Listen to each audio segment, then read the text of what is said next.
ॐ श्री गुरुभ्यो नमः। हरिः ॐ। शुक्लाम्बरधरं विष्णुं शशिवर्णं चतुर्भुजं प्रसन्नवदनं ध्यायेत् सर्वविघ्नोपशान्तये। गुरुर्ब्रह्मा गुरुर्विष्णु गुरुर्देवो महेश्वरः गुरुः साक्षात् परं ब्रह्म तस्मै श्रीगुरवे नमः। सरस्वती नमस्तुभ्यं वरदे कामरूपिणी विद्यारम्भं करिष्यामि सिद्धिर्भवतु मे सदा। पीताम्बरं करविराजितशङ्खचक्रकौमोदकी सरसिजं करुणासमुद्रं राधासहायमतिसुन्दरमन्दहासं वातालयेशमनिशं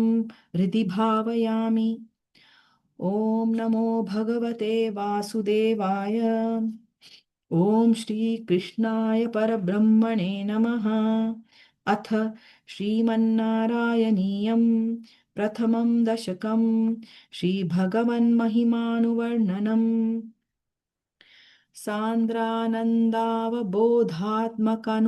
अनुपमितं कालदेशावधिभ्यां निर्मुक्तं नित्यमुक्तं निगमशतसहस्रेण निर्भास्यमानम् अस्पष्टं दृष्टमात्रे पुनरुरुपुरुषार्थात्मकं ब्रह्मतत्त्वं तत्त्वाद्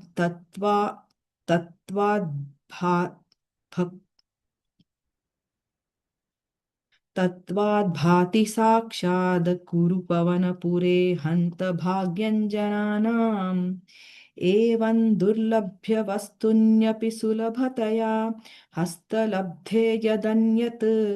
तन्वा वाचा धिया वा भजति बत जनः क्षुद्रतैव स्फुटेयम् एते तावद्वयन्तु स्थिरतरमनसा विश्वपीडापहत्यै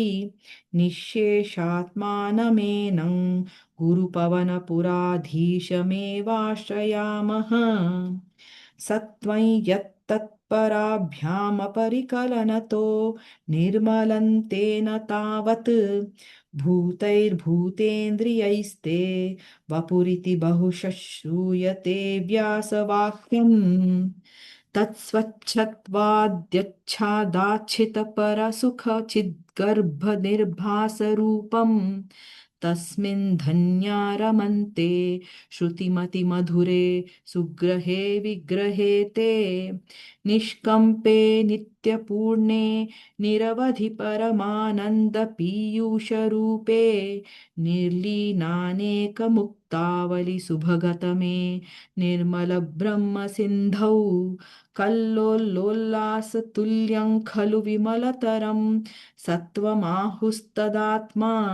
कस्मान्नो निष्कलस्त्वं सकल इति वचस्त्वं त्वत्कलास्वेव भूमन् निर्व्यापारोऽपि निष्कारणमज भजसे यत्क्रियामीक्षणाख्यां तेनैवोदेति लीना प्रकृतिरसति कल्पापि कल्पादिकाले तस्या तस्या संशुद्धमंशं कमपि तमतिरोधायकं सत्त्वरूपं सत्त्वं धृत्वा दधासि स्वमहिमविभावाकुण्ठवैकुण्ठरूपम् तत्ते प्रत्यग्रधाराधरललितकला यावलीकेलिकारं लावण्यस्यैकसारं सुकृतिजनदृशां पूर्णपुण्यावतारं लक्ष्मीनिःशङ्कलीलानिलयनममृतस्यन्दसन्दोहमन्तः सिञ्चत् सञ्चिन्तकानां वपुरनुकलये मारुतागारनाथ कष्टाते सृष्टिचेष्टा बहुतर भवखेदावहा जीवभाजाम् इत्येवं पूर्वमालोचितमजितमया नैव मद्याभिजाने नोचेज्जीवाः कथं वा मधुरतरमिदं त्वद्वपुश्चिद्रसार्द्रं नेत्रैः श्रोत्रैश्च पीत्वा परमरससुधाम्भोधिपूरे रमेरन् नम्राणां सन्निधत्ते सततमपि पुरस्तैरनभ्यर्थितानप्यर्थान् कामानजस्रं वितरति परमानन्दसान्द्राङ्गतिं च इत्थन्निःशेषलभ्यो निरवधिकफलः पारिजातो हरे त्वं क्षुद्रन्तं शक्रवाटी द्रुममभिलषति व्यर्थ व्यर्थमर्थिव्रजोऽयम् कारुण्यात् कारुण्यात् काममन्यन् ददति खलु परे स्वात्मदस्त्वं विशेषात् ऐश्वर्यादीशतेऽन्ये जगति परजने स्वात्मनोऽपीश्वरस्त्वं त्वय्युच्चैरारमन्ति प्रतिपदमधुरे चेतनास्फीतभाग्याः त्वयि चात्मा राम एवेत्यतुलगुणगणाधारशौरे नमस्ते ऐश्वर्यं शङ्करादीश्वरविनियमनं विश्वतेजोहराणां तेजःसंहारि वीर्यं विमलमपि यशो निःस्पृहैश्चोपगीतम् अङ्गासङ्गा सदा श्रीरखिलविदसि न क्वापि ते सङ्गवार्ता तद्वातागारवासिन् मुरहर भगवच्छब्दमुख्याश्रयोऽसि इति श्रीमन्नारायणीये श्रीभगवन्महिमानुवर्णनं नाम प्रथमं दशकं समाप्तं नारायणाखिलगुरो भगवन्नमस्ते नारायणाखिलगुरो भगवन्नमस्ते अथ द्वितीयं दशकं भगवन्रूपवर्णनं श्रीभगवद्रूपवर्णनं सूर्यस्पर्धिकिरीटमूर्ध्वतिलकप्रोद्भासि फालान्तरं कारुण्याकुलनेत्रमार्द्रहसितोल्लासं सुनासापुटं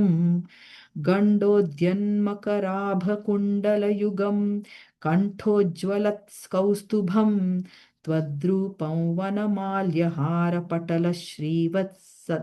श्रीवत्सदीप्रं भजे केयूराङ्गदकङ्कणोत्तममहारत्नाङ्गुलीयाङ्कित श्रीमद्बाहुचतुष्कसङ्गत यद्गदाशङ्खारि पङ्केरुहां काञ्चित् काञ्चन काञ्चिलाञ्छितलसत्पीताम्बरालम्बिनीम् आलम्बे विमलाम्बुजद्युतिपदां मूर्तिं तवार्चिच्छिदम् यत्रैलोक्यमहीयसोऽपि महितं सम्मोहनं मोहनात् कान्तं कान्तिनिधानतोऽपि मधुरं माधुर्यधुर्यादपि सौन्दर्योत्तरतोऽपि सुन्दरतरं त्वद्रूपमाश्चर्यतोऽप्याश्चर्यं भुवनेन कस्य कुतुकं पुण्याति विष्णो विभो तत्तां तत्तादृङ् मधुरात्मकन्तव वपुः सम्प्राप्य सम्पन्मयी सा देवी परमोत्सुका चिरतरन्नास्ते स्वभक्तेष्वपि तेनास्या बत कष्टमाच्युत विभो त्वद्रूपमानोज्ञकप्रेमस्थैर्यमयादचापलबलाच्चापल्यवार्तोदभूत् लक्ष्मीस्तावकरामणीयकहृतैर्हृतैवेयं परेष्वस्थिरेत्यस्मिन्नन्यदपि प्रमाणमधुना वक्ष्यामि लक्ष्मीपते ये त्वध्यानगुणानुकीर्तनरसासक्ता हि भक्ता जनाः तेष्वेषा वसति स्थिरैव दयितप्रसताव दत्तादरा एवं भूतमनोज्ञता नवसुधा निष्यन्दसन्दोहनं त्वद्रूपं परचिद्रसायनमयं चेतोहरं शृण्वताम्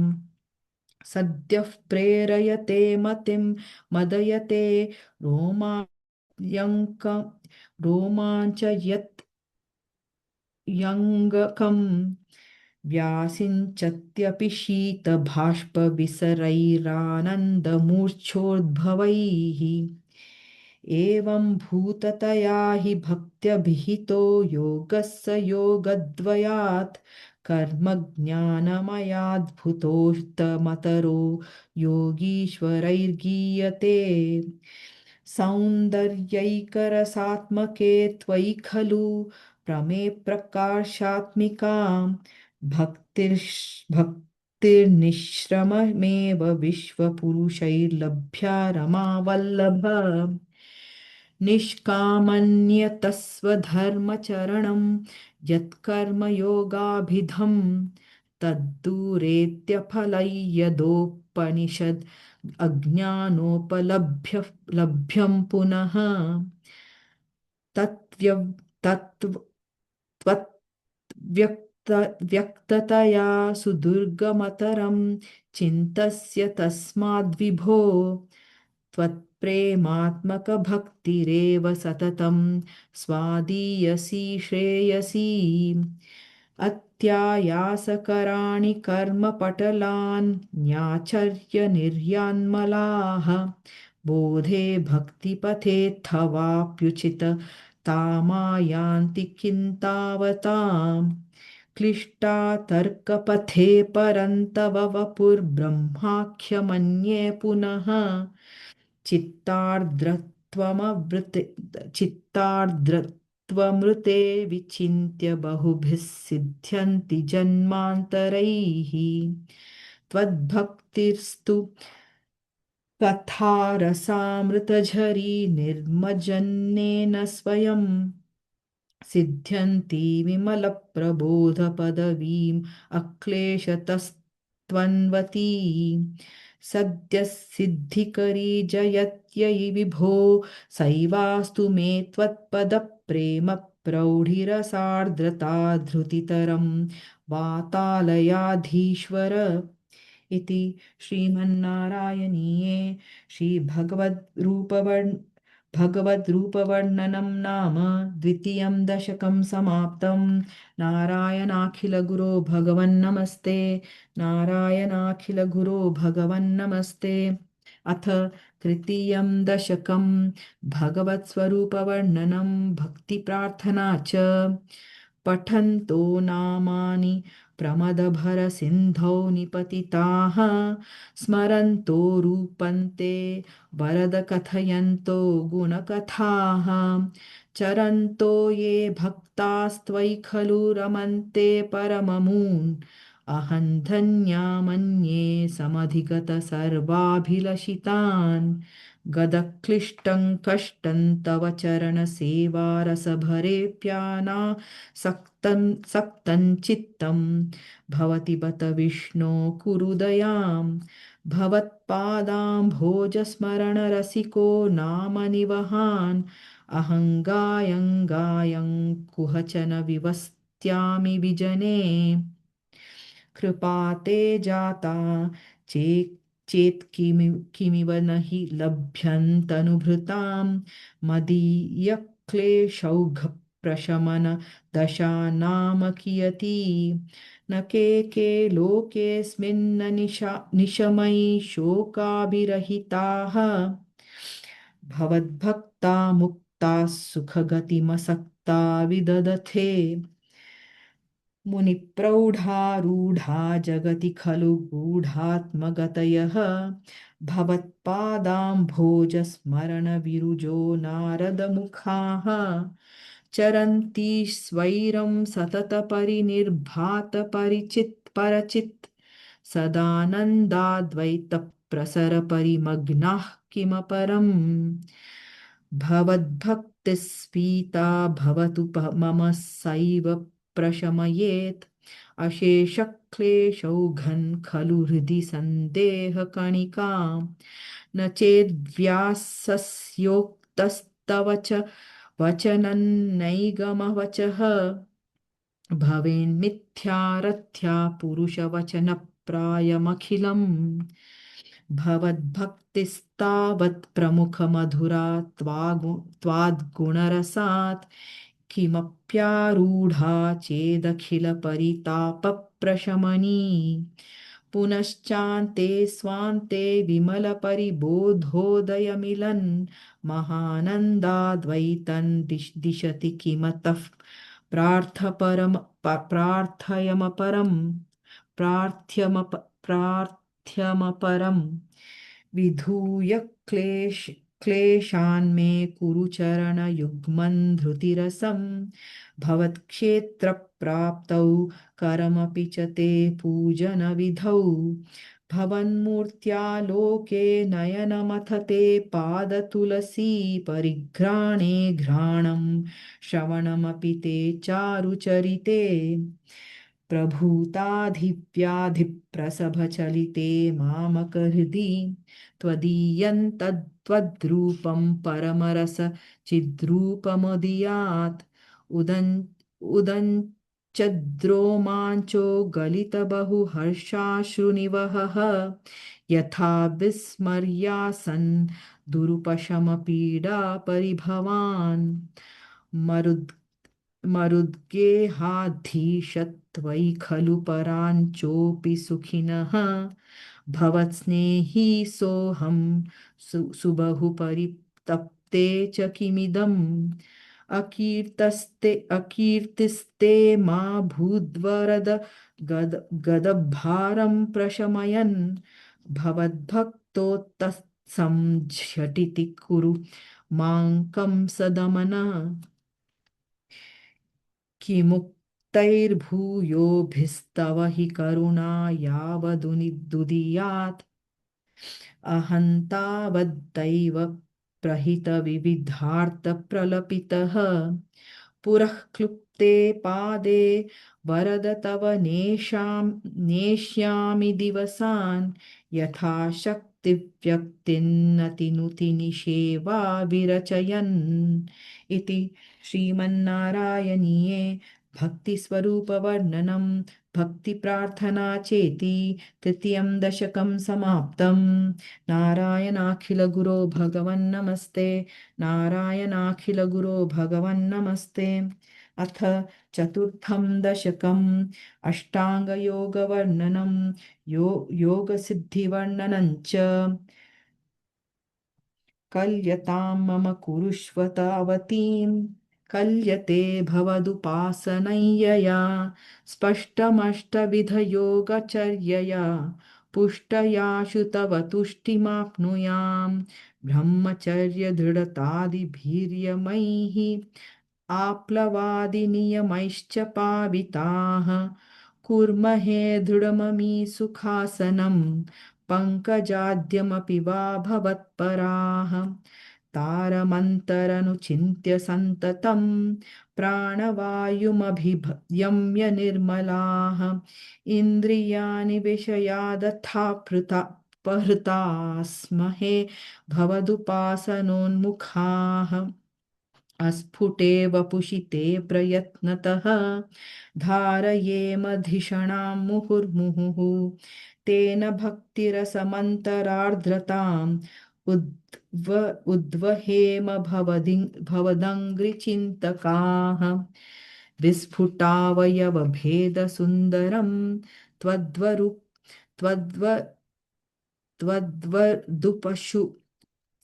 त्वद्वपुषसुचिरशीलनावशात् अश्रमं मनसि चिन्तयामहे ध्यानयोगनिरतास्त्वदाश्रयाः ध्यायतां सकलमूर्तिमीदृशीम् उन्मिषन्मधुरता हृतात्मनां सान्द्रमोदरसरूपमान्तरं ब्रह्मरूपमयि तेव भासते तत्समास्वदनरूपिणीं स्थितिं तत्समाधिमयि विश्वनायक आश्रिताः पुनरतः परिच्युतौ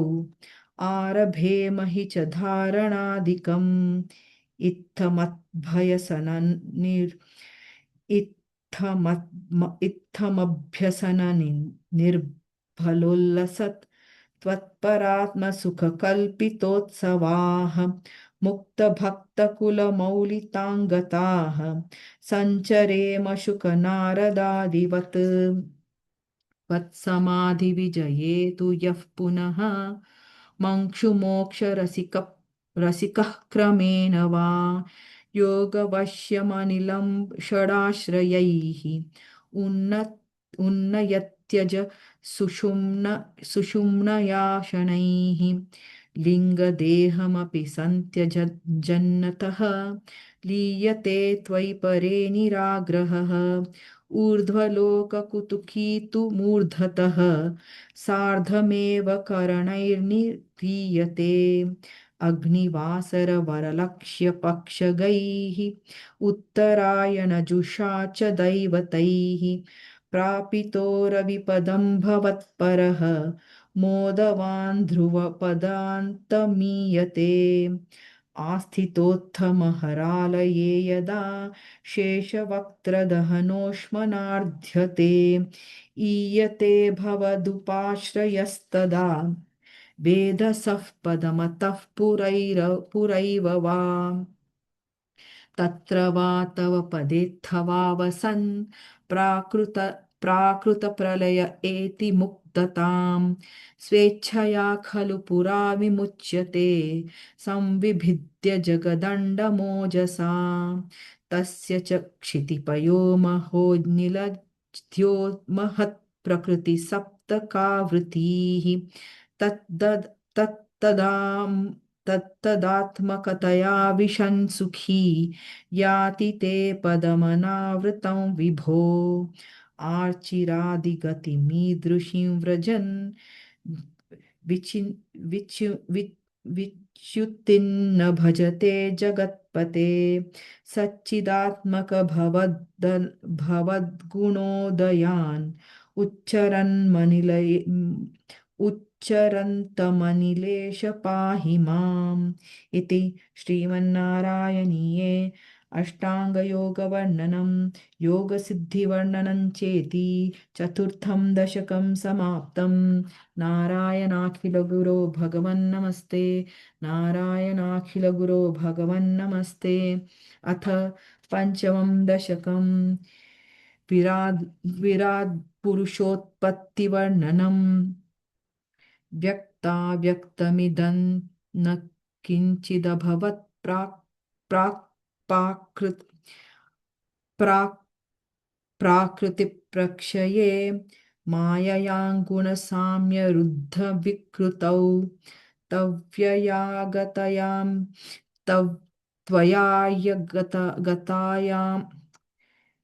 व्यक्ताव्यक्तमिदन्न किञ्चिदभवत् प्राकृतिप्रक्षये माययाङ्गुणसाम्यरुद्धविकृतौ त्वय्ययागतयालयं नो मृत्युश्च तदामृतं च समभून्नो न रात्रे स्थितिः तत्रैकस्त्वमशिष्यथाखिल परानन्दप्रकाशात्मना कालः कर्मगुणाश्च जीवनिवहा विश्वञ्च कार्यं विभो चिल्लीलारतिमेयुषि त्वयि तदा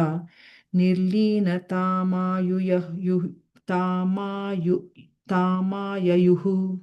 तेषान्नैव वदन्त्यसत्त्वमयि भो शक्त्यात्मना तिष्ठतां नो चेत् किं गगनप्रसूनसदृशां भूयो भवेत् सम्भवः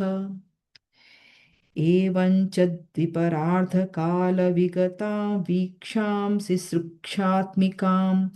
बिभ्राणे त्वयि चुक्षुभे त्रिभुवनी भावाय माया स्वयं मायातः खलु कालशक्तिरखिला दृष्टं स्वभावोऽपि च प्रादुर्भूय गुणान् विकास्य तस्या सहायक्रियाम् माया सन्निहितो प्रविष्टवपुषा साक्षीति गतो भवान् भेदैस्तां प्रतिबिम्बतो विविशिवो शिवान् जीवोऽपि नैवापरः कलादिप्रतिबोधितात्थ भवता सञ्चोदिता च स्वयं माया सा खलु बुद्धितत्त्व अमृस् तत्त्वम असृजद्योऽसौ महानुच्यते तत्रासौ त्रिगुणात्मकोऽपि च महान् सत्त्वप्रधानः स्वयं जीवेऽस्मिन् खलु निर्विकल्पमहिमात्युद्धो बुद्धोदनिष्पादकः चक्रेऽस्मिन् सविकल्पबोधक महन्तत्त्वं महान् खल्वसौ सम्पुष्टं त्रिगुणैस्तमोति बहुलं विष्णो भवत्प्रेरणात् सोऽहं च त्रिगुणक्रमात् त्रिविधत्तामासाद्य वैकारिकः भूयस्तैजसतामसाविति भवन्नाद्येन सत्त्वात्मना निन्द्रियमानिनोत्कृतदिशा पाश्यश्विनः वह्निर्निद्राच्युतमित्रकान् विधुविधि श्रीरुद्रशारीरकान्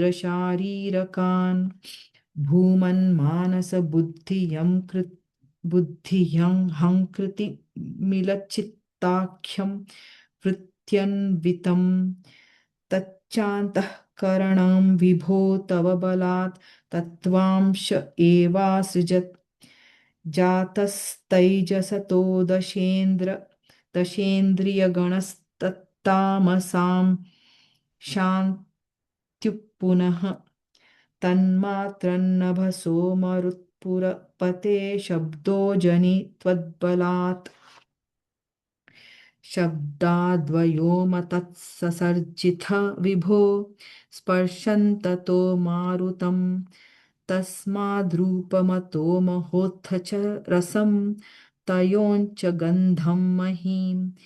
एवं माधव पूर्वपूर्वकलनादाद्याद्यधर्मान्वितं भूतग्राममिमं त्वमेव भगवन्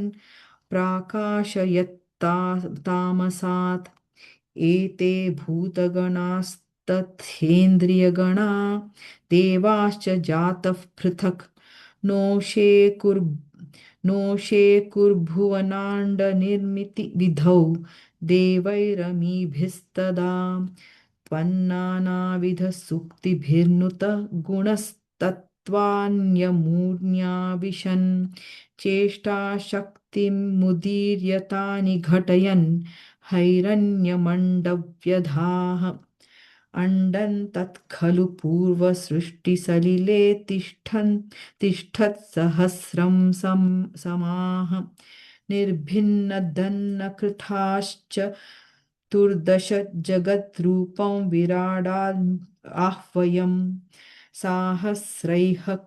करपादमूर्ध निवहैर्निःशेषजीवात्मकः निर्भातोऽसि मरुत्पुराधिपसमां त्रायस्व सर्वामयात् इति श्रीमन्नारायणीये विराट् पुरुषोत्पत्तिवर्णनं नाम पञ्चमं दशकं समाप्तं नारायणाखिलगुरो भगवन्नमस्ते नारायणाखिलगुरो भगवन्नमस्ते अथ षष्ठं दशकं विराट्देहस्य जगदात्मत्वं वर्णनम् एवं चतुर्दश मतयां गतस्य पातालमीश तव पादतलं वदन्ति पादोर्ध्वदेशमपि देवरसातलन्ते गुल्फद्वयं खलु महातलमद्भुतात्मन् जङ्घे तलातलमथो सुतलं च जानु किञ्चोरुभागयुगलं वितलातले द्वे क्षोणीतलं जघनमम्बरमङ्गनाभिः वक्षश्च शक्रनिलयस्तव चक्रपाणि ग्रीवामहस्तव मुखं च जगस्तपस्तु फालं शिरस्तव समस्तमयस्य सत्यम् एवं जगन्मयतनो जगदाशितैर्यप्यन्यैर्निर्बद्धवपुषे भगवन्नमस्ते त्वद्ब्रह्मरन्ध्रपदमीश्वर विश्वकन्द छन्दांसि केशव घनास्तव केशपाशाः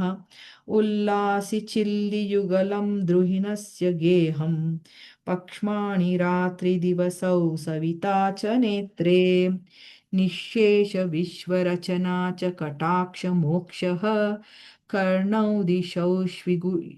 कर्णौ द्विषोष्वियुगलं तव नासिके द्वे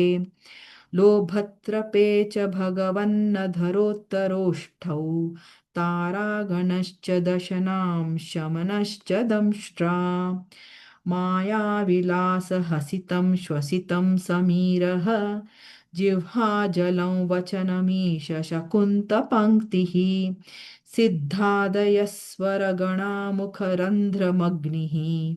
देवाभुजास्त्वनययुगं तव धर्मदेवः पृष्टान् त्वधर्म इह देवमनः सुधांशुः अव्यक्तमेव हृदयाम्बुजमम्बुजाक्ष कुक्षिः समुद्रनिवहावसनन्तु सन्ध्ये शेफः प्रजापतिरसौ वृषणौ च मित्रः श्रोणीस्थलं मृगगणाः पदयोर्नखास्ते हस्त्युष्ट्रसैन्धवमुखागमनन्तु कालः विप्रादिवर्णभवनं वदनाब्जबाहु चारूरुयुग्मचरणं करुणाम्बुधे ते संसारचक्रमयि चक्रधरक्रियास्ते वीर्यं महासुरगणोत्थिकुलानि शैलाः नाड्यस्सरित् समुदस्य तरवश्च रोम जीयादिदं वपुरनिर्वचनीयमीश ईदृग्जगन्मयवपुस्तव कर्मभाजां कर्मावसानसमये स्मरणीयमाहुः तस्यान्तरात्मवपुषे विमलात्मने ते वातालयाधिपनमोऽस्तु निरुन्धिरोगान् इति श्रीमन्नारायणीये विराट्देहस्य जगदात्मत्ववर्णनं नाम षष्ठं दशकं समाप्तं नारायणाखिलगुरो भगवन्नमस्ते नारायणाखिलगुरो भगवन्नमस्ते अथ सप्तमं दशकं हिरण्यगर्भोत्पत्तिवर्णनं वैकुण्ठदर्शनं च एवं देवचतुर्दशात्मकजगद्रूपेण जातः पुनः तस्योर्ध्वं खलु सत्यलोकनिलये जातोऽसि धाता स्वयं यं शंसन्ति हिरण्यगर्भमखिलत्रैलोक्यजीवात्मकं यो भूतस्फीतरजो विकारविकसन्नानासिसृक्षारसः सोऽयं विश्वविसर्गदत्तहृदयः सम्पश्यमानः स्वयं बोधं खल्वनवाप्य विश्वविषयं चिन्ताकुलस्थितवान् तावत्त्वं जगतां पते तपतपेत्येवं हि वैहायसीं वाणीमेनम शिवश्रवश्रुतिसुखां कुर्वस्तपः प्रेरणाम् कोऽसौ मामवदत्पुमानिति जलापूर्णे जगन्मण्डले दिक्षु द्वीक्ष्य किमप्यनीक्षितवता वाक्यार्थमुत्पश्यता दिव्यं वर्षसहस्रमात्ततपसा तेन त्वमाराधितः तस्मै दर्शितवानसि स्वनिलयं वैकुण्ठमेकाद्भुतम् माया यत्र कदापि नो विकुरुते भाते जगद्भ्यो बहिः शोकक्रोधविमोहसाध्वसमुखा भावास्तु दूरं गताः सान्द्रानन्दझरी च यत्र परमज्योतिः प्रकाशात्मके तत्ते धाम विभावितं विजयते वैकुण्ठरूपं विभो यस्मिन्नाम चतुर्भुजा हरिमनिश्यामा वदा तत्विषः नानाभूषणरत्नदीपितदिशो राजद्विमानालयाः भक्तिप्राप्त तथा विधोन्नतत्पदा दीव्यन्ति दिव्या जनाः तत्ते धाम निरस्त सर्वशमलं वैकुण्ठरूपं जयेत् नानादिव्यवधूजनैरभिवृता विद्युल्लता तुल्यया विश्वोन्मदा मादनहृद्यगात्रलतया विद्योतिता शान्तरा त्वत्पादाम्बुजसौरभैककुतुका लक्ष्मी स्वयं लक्ष्यते यस्मिन् विस्मयनीय दिव्यविभवन् तत्ते पदं देहि मे तत्रैव प्रतिदर्शिते निजपदे रत्नासनाध्यासितं भासस्वत्कोटिलसत्किरीटकटकाद्याकल्पदीप्राकृति श्रीवत्साङ्कितमात्तकौस्तुभमणिच्छायारुणङ्कारुणं विश्वेशान्तव रूपमैक्षत विधिस्तत्ते विभो भातु मे कालाम्बोधकलाय कोमलरुचि चक्रेण चक्रन्दिशाम् आवृण्वानमुदार मन्दहसितस्यन्दप्रसन्नाननम्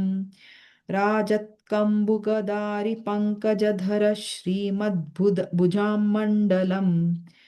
सृष्टुस्तुष्टिकरं वपुस्तव विभो मद्रोगमुद्वासयेत् दृष्ट्वा सम्भृतसम्भ्रमः कमलभूस्त्वत्पादपाथोरुहे हर्षावेशवशं वदो निपतितः प्रीत्या कृतार्थी भवन् जानास्येव मनीषितं मम विभो ज्ञानं तदापादय द्वैताद्वैतभवत्स्वरूपपरमित्याचष्टन्तं त्वां भजे आताम्रे चरणे विनम्रमथतं हस्तेन हस्ते स्पृशन्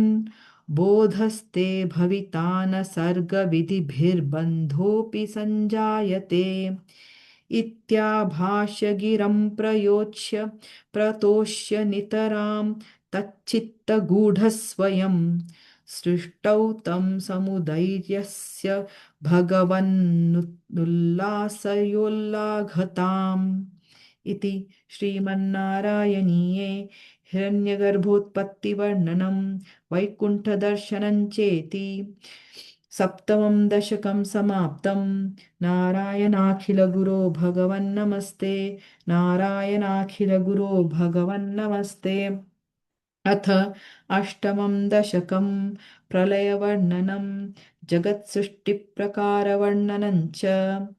एवं तावत् प्राकृतप्रक्षयान्ते ब्राह्मे कल्पे ह्यादिमे लब्धजन्मा ब्रह्मा भूयस्त्वत्त एवाप्यवेदान् सृष्टिं चक्रे पूर्वकल्पोपमानाम् सोऽयं चतुर्युगसहस्रमितान्यहानि तावन्मिताश्च रजनीर्बहुशो निनाय निद्रात्यसौ त्वयि निलीय समं स्वसृष्टैः नैमित्तिकप्रलयमाहुरतोऽस्य रात्रिम् अस्मादृशां पुनरहर्मुखकृत्यतुल्यां सृष्टिं करोत्यनुदिनं स भवत्प्रसादात् प्राग्ब्राह्मकल्पजनुषाञ्च परान्युषान्तु सुप्तप्रबोधनसमास्ति तदापि सृष्टिः पञ्चाशदब्दमधुना स्ववयोर्धरूपम् एकं परार्धमतिवृत्य हि वर्तते सौ तत्रान्त्यरात्रिजनितान् कथयामि भूमन् पश्चादिनावतरणे च भवद्विलासान् दिनावसानेत्थ सरोजयोनिः सुषुप्तिकामस्त्वयि सन्निलिल्ये जगन्ति च त्वच्छठरं समीयुः जगन्ति च त्वच्चठरं समीयुः तदेदमेकार्णमवास् तदेकमेकार्णं कार्णवमास विश्वम् तवैव वेशे फनिराजिशेषे जलैकशेषे भुवने स्म शेषे आनन्दसान्द्रानुभवस्वरूपः स्वयोगनिद्रा परिमुद्रितात्मा कालाख्यशक्तिं प्रलयावसाने प्रबोधयेत्यादिशता किलादौ त्वया प्रसुप्तं परिसुप्तशक्तिवृजेन तत्राखिलजीवधाम्ना चतुर्युगाणां च सहस्रमेवं त्वयि प्रसुप्ते पुनरद्वितीये कालाख्यशक्तिः प्रथमप्रबुद्धा प्रबोधयत्वाङ्खिलविश्वनाथ विबुध्य च त्वं जलगर्भशायिन् विलोक्य लोकानखिलान् प्रलीनान्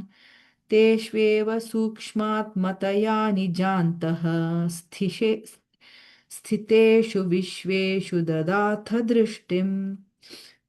ततस्वदीयादयिनाभिरन्ध्रात् उदञ्चितं किञ्चन दिव्यपद्मम्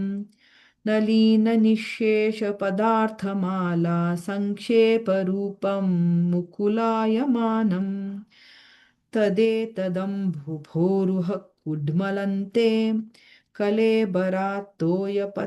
प्ररूढम् बहिर्निरीतं परितः स्वधामभिर्ध्वान्तमलं त्वं स्वधामभिर्ध्वान्तमलन्यकृन्तत् सम्फुल्लपत्रे नितरां विचित्रे तस्मिन् भवद्वीर्यधृते सरोजे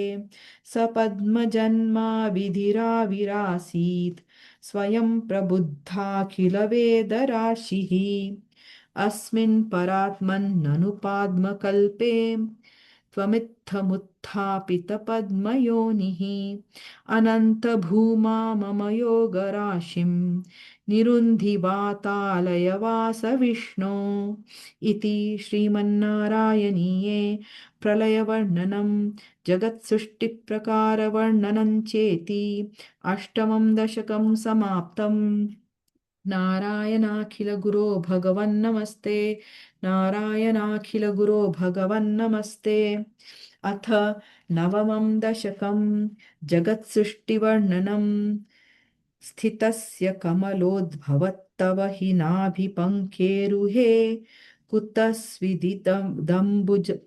कुतस्त्विदिदमम्बुध कुतस्त्विदिदमम्बुधावुदितमित्यनालोकयन् तदीक्षणकुतूहलात् प्रतिदिशं विवृत्ताननः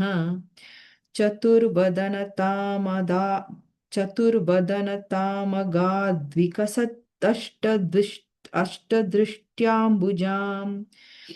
महार्णवविद्घूर्णितः कमलमेव तत्केवलं विलोक्य तदुपाश्रयन् तव तनुं तुर्नालोकयन् क एष कमलोदरे महति निस्सहायो ह्यहं कुतस्विदिदमम्बुजं समजनीति चिन्तामगात् अमुष्य हि सरोरुहः किमपि कारणं सम्भवेत् इति स्म कृतनिश्चयस्य खलु नालरन्ध्राध्वना स्वयोगबलविद्यया समवरूढवान् प्रौढधीः त्वदीयमतिमोहनं न तु कलेवरं दृष्टवान् ततः सकलनालिका विवरमार्गगोमार्गयन् प्रयस्य शतवत्सरं किमपि नैव सन्दृष्टवान् निवृत्य कमलोदरे सुखनिषण्ण एकाग्रधीः समाधिबलमादधे भवदनुग्रहैकाग्रही शतेन परिवत्सरैर्दृढसमाधिबन्धोल्लसत्प्रबोधविशदीकृतः स खलु पद्मिनी सम्भवः अदृष्टचरमद्भुतम् अदृष्टचरमद्भुतं तव हि रूपमन्तर्दृशा व्यचष्टपरितुष्ट धीर्भुजगभोगभागाश्रयम् किरीटमकुटोल्लसत्कटकहारकेयूर्युङ्गमणिस्फुरितमेखलं सुपरिवीतपीताम्बरं कलायकुसुमप्रभं तल्लोलसत्कौस्तुभम् वपुस्तदयि भावये कमलजन्मने दर्शितम् श्रुतिप्रकरदर्शितप्रचुरवैभव श्रीपते हरे जय जय प्रभो पदमुपैषि दृष्ट्या दृशोः कुरुष्व धियमाशु मे भुवननिर्मितौ कर्मठाम् इति द्रुहिणवर्णित स्वगुणबं हिमा पाहि माम् लभस्व भुवनत्रयीरचनदक्षतामक्षतां गृहाणमदनुग्रहं कुरु तपश्च भूयो विधे भवत्वखिलसाधनी मयि च भक्तिरत्युत्कटे भक्तिरत्युत्कटेत्युदीर्य गिरमादधा मुदितचेतसंवेधसम् शतं कृततपास्ततः शतं कृततपास्ततः स खलु दिव्यसंवत्सरान् अवाप्य च तपोबलं मतिबलं च पूर्वाधिकम् उदीक्ष्य किल कम्पितं पयसि पङ्कजं वायुना भवद्बलविजृम्भितपवनपाथसी पीतवान् तवैव कृपया पुनः सरसिजेन तेनैव सह प्रकल्प्य भुवनत्रयी प्रवृते प्रजानिर्मितौ तथाविध कृपाभरो गुरुमरुत्पुराधीश्वर त्वमाशु परिपाहि मां गुरुदयोक्षितैरीक्षितैः इति श्रीमन्नारायणीये जगत्सृष्टिवर्णनं नाम नवमं दशकं समाप्तं नारायणाखिलगुरो भगवन्नमस्ते नारायणाखिलगुरो भगवन्नमस्ते अथ दशमं दशकं सृष्टिवैविध्यवर्णनम् वैकुण्ठवर्धितबलोत्थभवत्प्रसादात् अम्भोजयोनिरसृजत् किल जीवदेहान् स्थास्नूनि भूरुहमयानि तथा तिरश्चां जातिं मनुष्यनिवहानपि देवभेदान्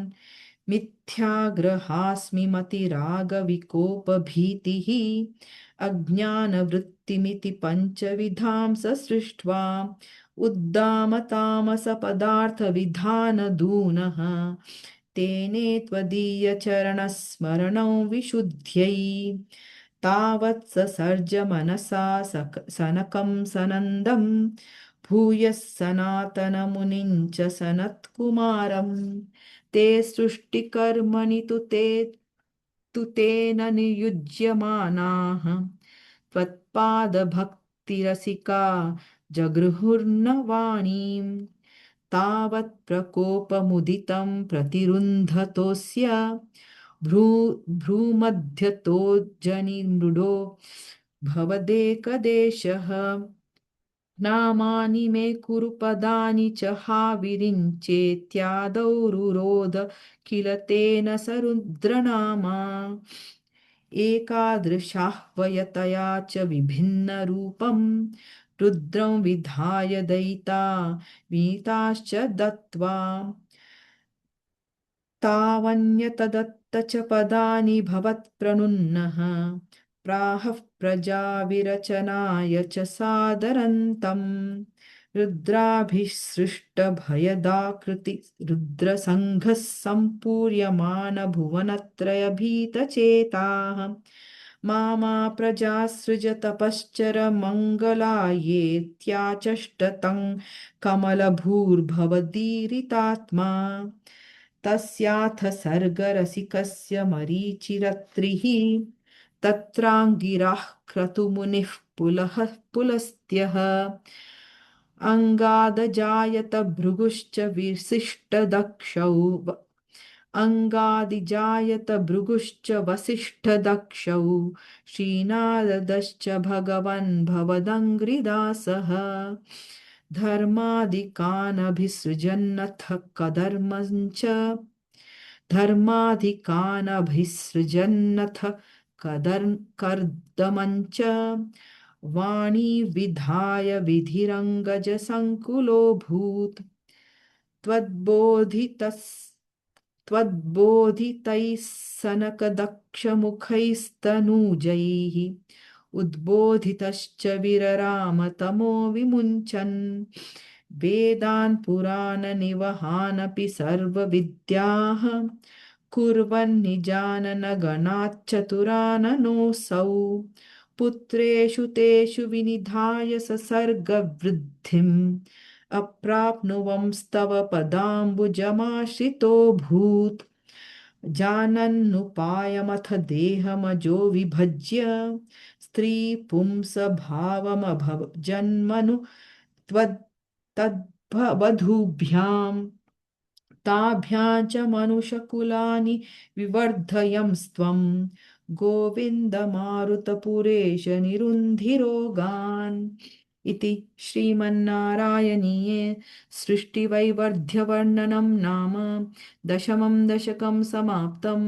नारायणाखिलगुरो भगवन्नमस्ते नारायणाखिलगुरो भगवन्नमस्ते अथ एकादशं दशकं सनकादीनां वैकुण्ठप्रवेशवर्णनं जयविजयशापवर्णनं हिरण्यकशिपुः हिरण्याक्षोत्पत्तिवर्णनं च क्रमेण सर्गे परिवर्धमाने कदापि दिव्या सनकादयस्ते भवद्विलोकाय विकुण्ठलोकं प्रपेदिरे मारुतमन्दिरेश मनोज्ञनैश्रेयसकाननाद्यैः अनेकवापी मणिमन्दिरैश्च अनोपमन्तं भवतो निकेतं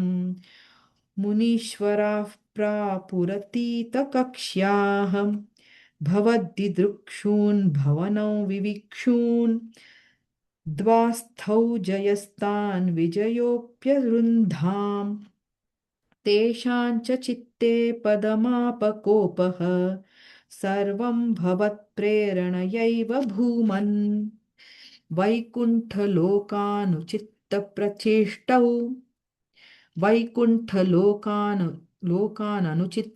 प्रचेष्टौ कष्टौ युवान् दैत्यगतिं भजेतम् इति प्रशप्तौ भवदाश्रयौ तौ हरिस्मृतिर्नोस्त्विति नेमतुस्तान् तदेतदाज्ञाय भवानवाप्तः सहैव लक्ष्म्या बहिरम्बुजाक्ष खगेश्वरां सार्पितचारुबाहुः आनन्दयंस्तान् अभिराममूर्त्या प्रसाद्य स्तुवतो मुनीन्द्रान् अनन्यनाथावथ पार्षदौ तौ संरभ्य योगेन भवैस्त्रिभिर्माम्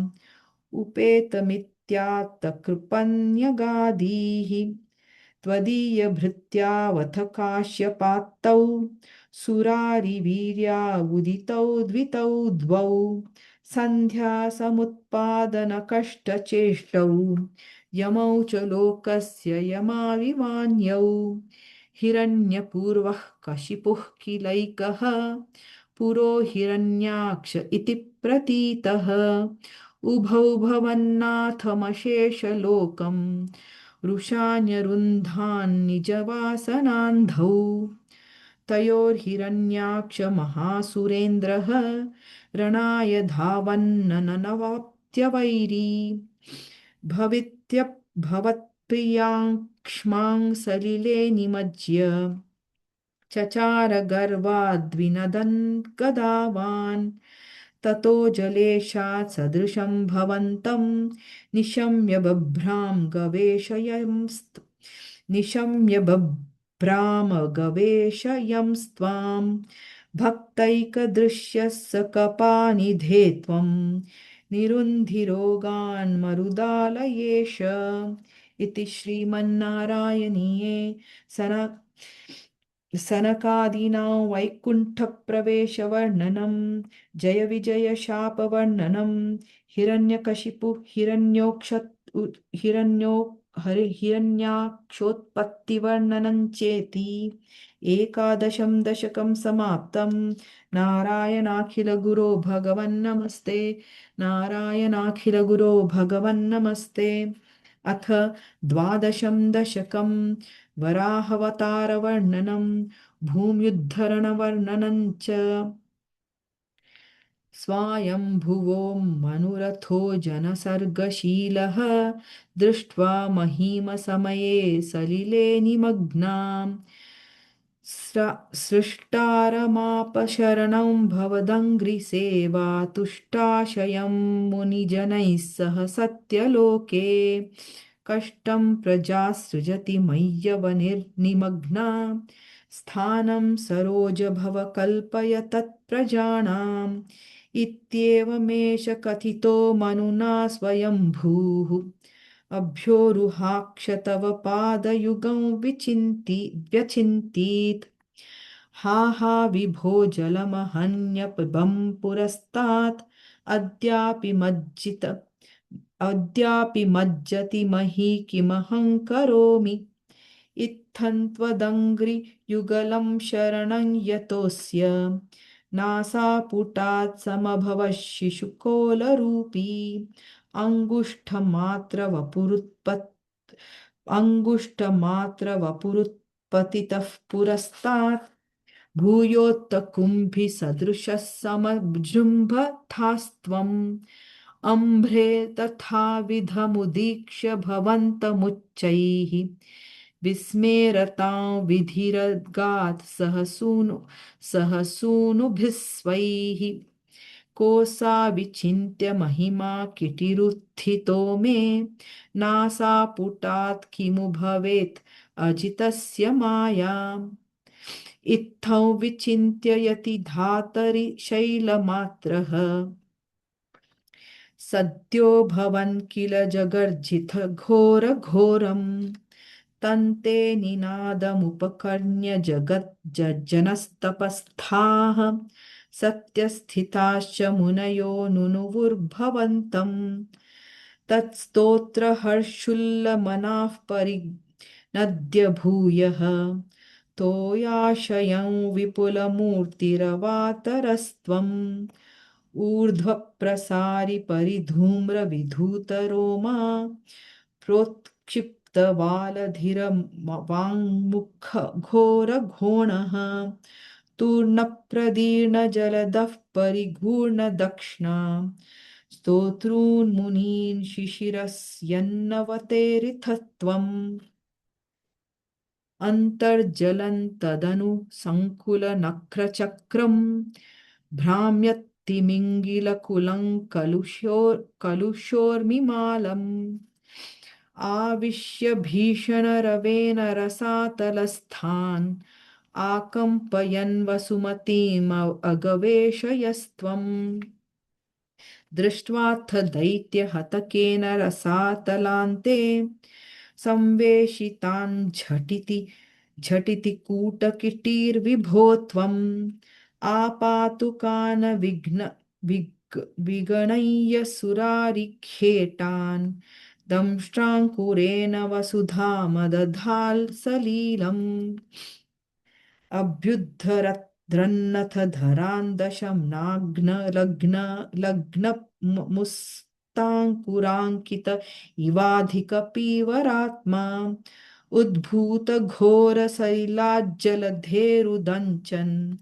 क्रीडावराहवपुरीश्वर पाहि रोगात्। इति श्रीमन्नारायणीये वराहावतारवर्णनं भूम्युद्धरवर्णनं चेति द्वादशं दशकं समाप्तं। नारायणाखिलगुरो भगवन्नमस्ते। नारायणाखिलगुरो भगवन्नमस्ते। अथ त्रयोदशं दशकं हिरण्याक्षवधवर्णनम्। हिरण्याक्षं तावद्वरदभवद् अन्वेषणपरं चरन्तं सावर्ते पयसि निजजङ्घापरिमिते भवद्भक्तो गत्वा कपटपटुधीर्नारदमुनिः शनैरुचे नन्दन्दनुजमपि निन्दस्तव बलम्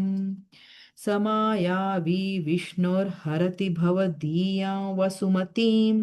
प्रभो कष्टं कष्टं किमिदमिति तेनाभिगदितः नदन् क्वासौ क्वासाविति समुनिना दर्शितपथः भवन्तं सम्प्रापद् मद्यन्तमुदकात् अहो आरण्योऽयं मृग इति हसन्तं बहुतरैः दुरुक्तैर्विध्यन्तन्दिति सुतमवज्ञाय भगवन् महीं दृष्ट्वा दंष्ट्रा शिरसि चकितां स्वेन महसा पयोधावाधाय प्रसभमुदयुङ्क्था मृधविधौ गदापानौ दैत्ये त्वमपि हि गृहीतोन्नतगदः नियुद्धेन क्रीडन् घटघट रवोत्कुष्ठवियतां रणालोकौत्सुक्यात् मिलति सुरसङ्घे धृतममुम् निरुन्ध्यासन्ध्यातः प्रमथमिति धात्रा जगदिशे गदोन्मर्दे तस्मिंस्तव खलु गदायान्दिति भुवः गदाघातार्भूमौ झटिति पतिता यामहः भोः मृदुस्मेरास्यस्त्वन् दनुजकुलनिर्मूलनचरम् महाचक्रं स्मृत्वा करभुवि दधानोरुचिषे ततः शूलं कालप्रतिमरुषि दैत्ये विसृजति त्वयि छिन्दत्येनत्करकलितचक्रप्रहरणात् समारुष्टो मुष्ट्या स खलु वितुदं त्वां समतनोत् गलन्माये मायास्त्वयि किल जन्म मोहनकरीः भवच्चक्रज्योतिष्कणलवनिपातेन विधुते ततो मायाचक्रे विततघनरोगान्धमनसम् गरिष्ठाभिर्मुष्टिप्रहृतिभिरभिघ्नन्तमसुरम् स्वपादाङ्गुष्ठेन श्रवणपदमूले निरवधिः महाकायः सोऽयं तव चरणपातः प्रमथितः गलद्रक्तो वक्त्रादपतदृशिभिः श्लाघितः हतिः तदा त्वामुद्दामप्रमदभरविद्योतिहृदयाः मुनीन्द्राः सान्द्राभिस्तुतिभिर्ननु स्तुतिभिर्नुवन्न अध्वरतनुम् त्वचिच्छन्दो रोमस्वपि कुशगणश्चक्षुघृतं चतुर्होतारोङ्घ्रौ सृगपि वदने चोदर इडा गृहाजिह्वायान्ते परपुरुषकर्णे च चमसाः विभो सोमो वीर्यं वरद गलदेशेऽप्युपसदः मुनीन्द्रैरित्यादि स्तवन मुखैर्मोदितमनाः महीयस्या मूर्त्या विमलतरकीर्त्या च विलसन् स्वधिष्णन् यं सम्प्राप्तसुखरसविहारी मधुरिपो निरुन्ध्यारोगं मे सकलमपि वातालयपते इति श्रीमन्नारायणीये हिरण्याक्षवर्धवर्णनं नाम त्रयोदशं दशकं समाप्तं नारायणाखिलगुरो भगवन्नमस्ते नारायणाखिलगुरो भगवन्नमस्ते अथ चतुर्दशं दशकं कपिलोपाख्यानम् समनुस्मृत तावदां तावद् ताव तावकाङ्घ्रियुग्मः समनुः पङ्कज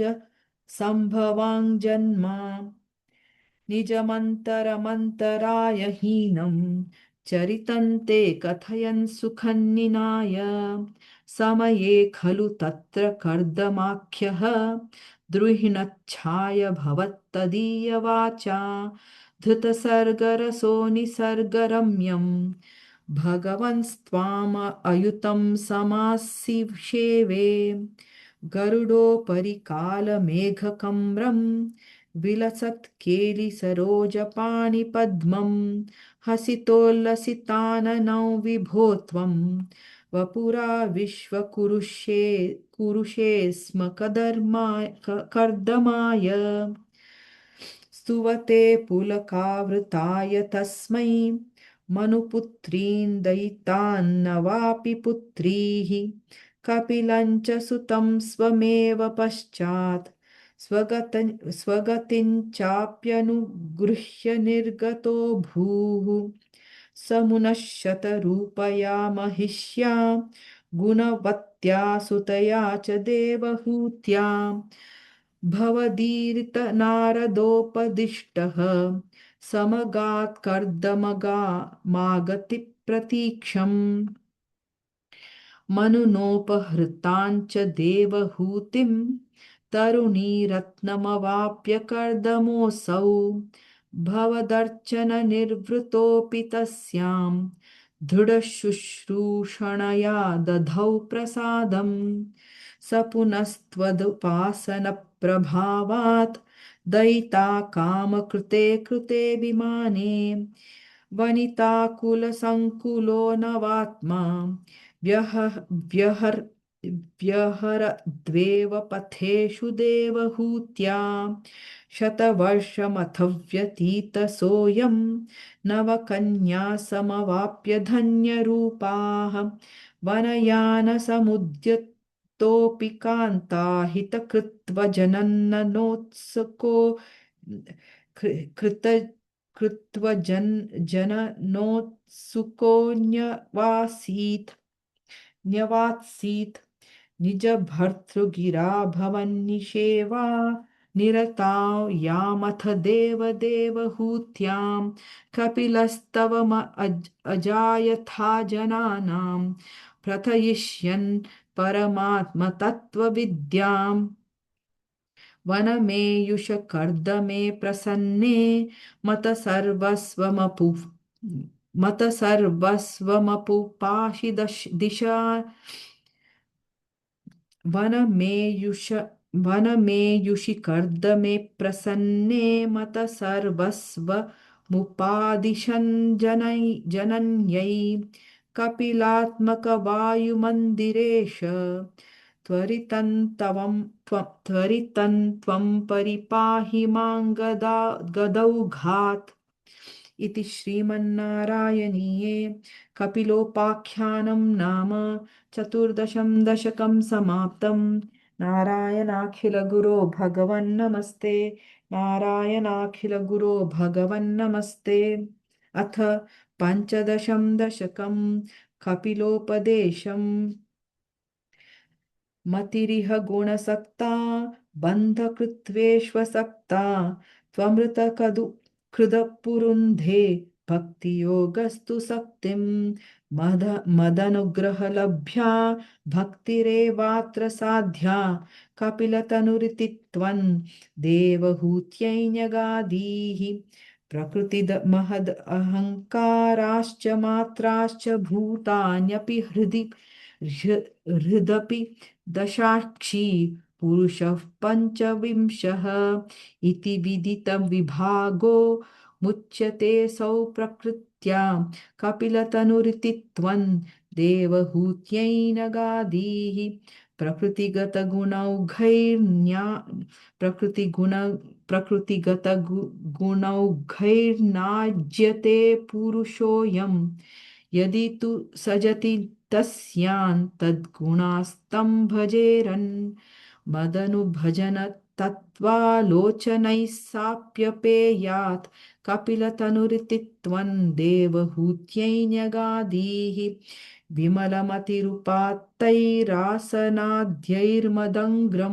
मदङ्गं गरुडसमधिरूढं दिव्यभूषायुधाङ्कम् रुचितुलिततमालं शीलयेतानुवेलं कपिलतनुरिति त्वं देवहूत्यै न्यगादीः मम गुणगणलीला कर्णनैः कीर्तनाद्यैः मैसुरसरिगो दोघप्रख्यचित्तानुवृत्तिः भवति परमभक्तिः सा हि मृत्योर्विजेत्री कपिलतनुरिति त्वं देवहूत्यै न्यगादीः अहह बहुलहिंसा सञ्चितार्थैः कुटुम्बं प्रतिदिनमनुपुष्णन् श्रीजितो बाललाली विशतिः गृहत्सक्तो यातनां मय्यभक्तः कपिलतनुरिति त्वं देवहूत्यै न्यगादीः युवति झठरखिन्नो जातबोधोऽप्यकाण्डे प्रसवगलितबोधः पीड्यलोल्यङ्घ्य बाल्यं पुनरपि बत मुह्यत्येव तारुण्यकाले कपिलतनुरिति त्वं देवहूत्यै न्यगादीः पितृसुरुगणयाजी धार्मिको यो गृहस्थः स च निपतति काले दक्षिणाध्वोपगामी मयि निहितमकामं कर्म तूदक्पथार्थं कपिलतनुरिति त्वं देवहूत्यै न्यगादीः इति सुविदित वेद्यां देव हे देवहूतिं कृतनुतिमनुगृह्य त्वं गतो योगिसङ्घैः विमलमतिरथासौ भक्तियोगेन मुक्ता त्वमपि जनहितार्थं वर्तसे प्रागुदीच्याम् परम किमु बहुत्या त्वत्पदाम्भोजभक्तिं सकलभयविनेत्रीं सर्वकामोपनेत्रीं वदसि खलु दृढं त्वं त्वद्विधूयामयान्मे गुरुपवनपुरेश त्वय्युपाधत्स्व भक्तिम् इति श्रीमन्नारायणीये कपिलोपदेशं नाम पञ्चदशं दशकं समाप्तं नारायणाखिलगुरो भगवन्नमस्ते नारायणाखिलगुरो भगवन्नमस्ते